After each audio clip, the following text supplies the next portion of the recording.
While we were out at Isles of Collier, I asked Chris if this hedge was firebush, because it kinda looked like it, but not really. And that question turned into a bigger point about native plants and why lookalikes are not always the right plant for Southwest Florida. Here's Chris to explain.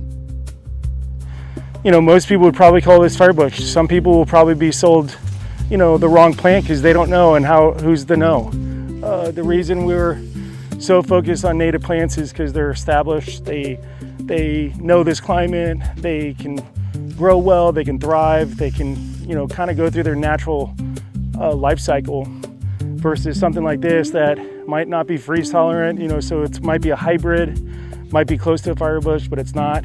And so you would probably see issues related to a plant not really belonging to its environment and then you're like, okay, well then we'll have to irrigate it. We'll have to fertilize it. We have to, spray it. That's what happens. I think that's what happened in Florida.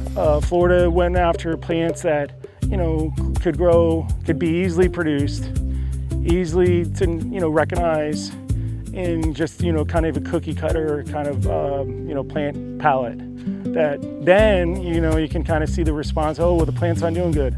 It doesn't like the soil, it doesn't like the amount of water, it doesn't like the lack of water, it doesn't like the sun, doesn't like the temperature. And so plants will start to kind of communicate with you, which is kind of cool, because then you can say, yeah, that plant doesn't belong. Like, go throw us into this desert and see how we survive. Go throw us in Alaska in the glacier and go see how we survive. We don't know how to live as well. I think you can't go bring a polar bear to Florida.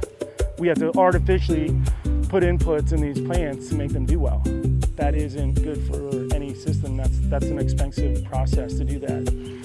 You can hear all the animals. I'm seeing them all. They're kind of I think their natural life cycle is kind of stunted when they're in a community like this. They're like, well, how do I survive? This is kind of like, giving back in so many ways to mainly the wildlife too. That's an important part of it. Plants all do really good things.